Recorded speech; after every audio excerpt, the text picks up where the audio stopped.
இங்கே குழுமி இருக்கும் அனைவருக்கும் என் பணிவான வணக்கம். நான் சொல்லும் போது யாராவது விட்டுட்டா எனக்கு சங்கடமா இருக்கும். இங்க வந்திருக்கிற அனைவருமே உங்கள் பாதம் தொட்டு வரவேற்கிறேன். வணக்கம்.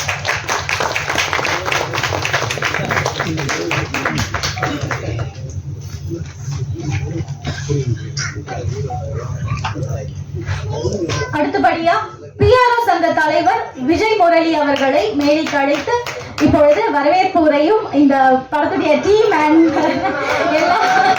எல்லாம் வந்துட்டு ரஜினி மாதிரி என்ன ஒப்பிட்டு போயிட்டு இருக்காரு. அது நம்ம கையில இல்ல, இறைவன் கையில, உங்க கையில தான் இருக்குது.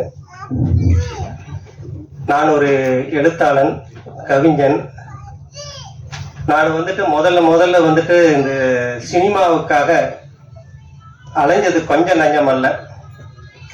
அதாவது வந்துட்டு நிறைய பேர் வந்துட்டு சினிமாவில் நுழைஞ்ச பின்னாடி கஷ்டப்பட்டிருப்பாங்க. அதை விட பல மடங்கு நான் நுழையிறதுக்கே கஷ்டப்பட்டேங்க. யாரும் என்னை விடல. பேரரசு சார்கிட்டலாம் வந்து நான் அசிஸ்டண்டா சேரணும்னு நினைச்சேன். ஆனா எந்த ஒரு கைடும் இல்லாதனால தூரமா இருந்தே பார்த்துக்கிட்டு இருந்தேன். சொல்ல போனா அந்த சினிமாங்கிற அந்த கோயில்ல மதில் சுவரை தொடர்றது கூட என்ன அனுமதிக்கலைங்க. கூப்பிட்டு வருவாங்க, பார்க்க வைப்பாங்க, அனுப்பிச்சுடுவாங்க. தர்மபுரியில இருந்து இங்க சென்னைக்கு வந்து பாத்தீங்கன்னா 300 கிலோமீட்டருங்க. காலையில டியூட்டிக்கு போவேன், நைட்டு 10-11 மணிக்கு இறங்குவேன். அதே களைப்போட பஸ் ஏறி திரும்ப சென்னைக்கு வந்துட்டு அடுத்த நாள் பகல் பூரா அலைவேன். ஒரு 4-5 மணி ஆகி போச்சுன்னா அங்க எனக்கு ஃபேமிலிக்காக இதையே என்னால விட முடியல. ரெண்டுமே வந்துட்டு பேலன்ஸ் பண்ணி போயிட்டு இருந்தேன். ஒரு காலகட்டத்துல எவ்வளவோ அலைஞ்சி பார்த்தேன், செஞ்சேன். சரி என்ன பண்றதுன்ட்டு எனக்கு வந்து இந்த எழுத்துக்கள்லாம் வரும். அதுவும் வந்துட்டு இந்த கலைத்துறையினுடைய தாகத்தினாலதான் எழுத்து வந்தது. அதாவது அந்த எழுத்து மூலமா தமிழை நான் வாழ வைக்கல, தமிழ் தான் என்னை வாழ வச்சிருக்கு.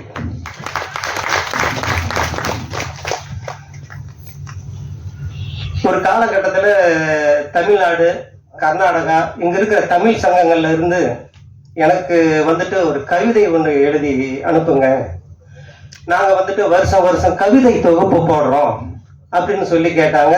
நான் எல்லா தமிழ் சங்கங்களுக்கும் கவிதை எழுதி அனுப்புவேன். அவங்க விரும்பி போட்டாங்க, பிரசுரமாச்சு. கவிதை தொகுப்பு, அதாவது தமிழ்நாட்டில் இருக்கிற எல்லா கவிஞர்கள்கிட்டையும் அவங்க கேட்பாங்க. சொல்ல போனா சிறைச்சாலையில இருக்கிற கவிஞர்கள்கிட்ட கூட அவங்க கவிதை கேட்டு வெளியிட்டாங்க. இப்படியே போயிட்டு இருந்தது. சரி அடுத்த ஸ்டெப் என்ன பண்றதுன்னு தெரியல. ஆனா ஒரு வெறித்தனம் இருந்தது, ஒரு போராட்டம். அப்புறமா எங்க ஊர்ல வந்துட்டு தர்மபுரி மாவட்டத்துல தீர்த்தமலைன்னு ஒரு அற்புதமான சிவன் மலை இருக்கு. அதை பத்தி புக் எழுதினேன், முதல் பாகம் 2ஆம் பாகம்னு. அப்புறமா இப்படியே போயிட்டு இருந்தது. அப்புறம் ஒரு மருத்துவ குறிப்பு எழுதினேன். அப்புறம் வந்துட்டு என்னுடைய கவிதைகளை மட்டும் தொகுத்து ஒரு கவிதை நூல் எழுதி வெளியிட்டேன். எல்லார்கிட்டே இருக்கு. நான் எல்லாருக்குமே சொல்றேன் சார், ஒவ்வொரு நாளும் போய்கிட்டே இருக்கு. ஒவ்வொரு நாளும் நம்ம வாழ்க்கையில ஆயுள்ல ஒவ்வொரு நாளும் குறைஞ்சிக்கிட்டே வருது சார். ஒவ்வொரு நொடியும் குறைஞ்சிட்டு வருது. அந்த வாழும் காலங்கள்ல நாம ஏதாவது சாதிக்கணும். எனக்கு தெரிஞ்ச தொழில் இதுதான் சார், எழுத்து, சினிமா. இப்படி இருக்கிற பட்சத்துல நானே ஒரு இந்த வாய்ப்பை உருவாக்கி யூடியூப் சேனல்லாம் ஆரம்பிச்சு அப்படி முதல்ல போயிட்டு இருந்தது சார். அப்புறம் 2 ஷார்ட் பிலிம் எடுத்தேன். அதுக்கு எடிட்டிங் பண்றதுக்காக நான் சென்னை வந்திருந்தேன். அதாவது வந்துட்டு இது முதல்ல சொல்லியிருக்கேன் சார், இந்த படத்துக்கு கதை, திரைக்கதை, வசனம், பாடல்கள், இயக்கம், தயாரிப்பு, நடிக்கிறது எல்லாமே நான் தாங்க 100%. நான் தான் 100%. ஆனா நான் யாருக்குமே அசிஸ்டண்டா சேர முடியல. அதுக்கு முன்னாடி நான் என்னை தயார்படுத்திக்கணும். கடவுளோட வரப்பிரசாதம் விஸ்வாகத்தி, ரூபன் இந்த மாதிரி படங்களை இயக்குன டைரக்டர் ஐயப்பன் அவர்கள், அவருடைய நட்பு கருத்து.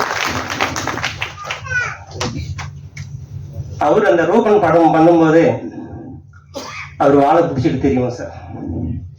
அவர் என்னோட வயசுல இளையவர் தான், ஆனா எனக்கு அவர் குரு.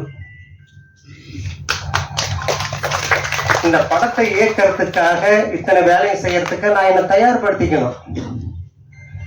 நான் அவர்கிட்ட சேர்ந்த, அவர்தான் என்னை இயக்கினார். என்ன டைரக்ஷன் பண்ணது அவர்தான்.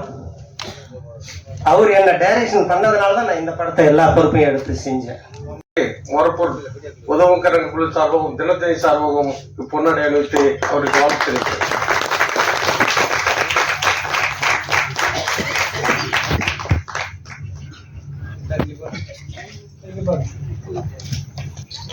உருவாகி கொண்டிருக்கார். வாழ்த்துக்கள், வணக்கம்.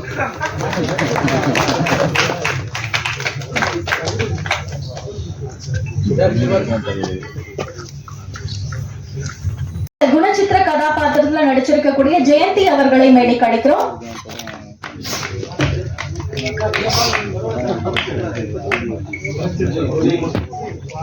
திரு விஜயமுரளி அவர்களை மேடைக்கு அழைக்கிறோம்.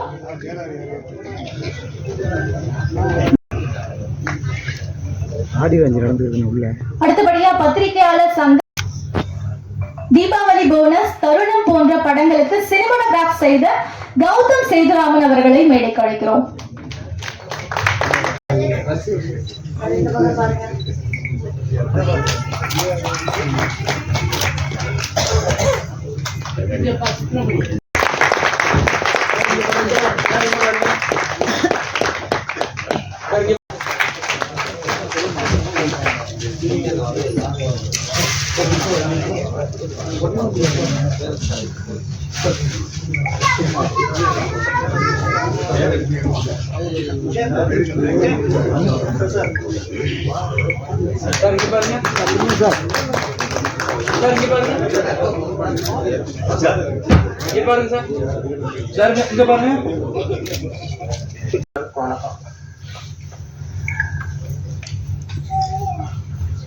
என்ன பேசுறது தெரியல. எனக்கு ஒரு நல்ல வாய்ப்பு கொடுத்த எங்க ப்ரொடியூசர் டைரக்டர் அவருக்கு மிகப்பெரிய வெற்றி கிடைக்கணும். அவர் மென்மேலும் படங்கள் பண்ணணும், எல்லோரும் ஆதரவு தரணும். ஐஏஎஸ் கண்ணம்மாவுக்கு மிகப்பெரிய ஆதரவு நீங்க தரணும், வேண்டி கேட்டுக்கிறேன். நன்றி, வணக்கம். பங்கு பெற்ற அத்தனை தொழில்நுட்ப கலைஞர்களுக்கும், முக்கியமாக எங்களை எல்லாம் இயக்கி கொண்டிருக்கும் திரு ஐயப்பன் சார் அவர்களுக்கும், மற்றும் இங்கு வந்திருக்கும் அனைத்து ஹீரோ சார், அருண் சார் மற்றும் அனைவருக்கும், இந்த படத்தில் வாய்ப்பளித்த அனைவருக்கும் நன்றி தெரிவித்துக் கொண்டு, இந்த மாதிரி சின்ன படங்களுக்கு, நீங்க சின்ன படங்கள் எல்லாம் இது பெயரளவு தான் சின்ன படம், பட் ஆனா நீங்க படம் பார்த்த பிறகு சொல்லுவீங்க அப்படின்னு. இந்த மாதிரி படங்களுக்கு பத்திரிகை நண்பர்களும் தொழில்நுட்ப கலைஞரும் அனைவரும் நல்ல ஒரு உந்துதல் சக்தியான இங்க இருக்கணும்னு வேண்டி விரும்பி கேட்டுக்கொண்டு வாய்ப்புக்கு நன்றி கொடுக்கிறேன். வணக்கம். எத்தனை பேருக்கு ஆடிட்டு இருக்கிறதா என்னடியே நினைச்சிட்டு இருக்கிறோம் மனசுல.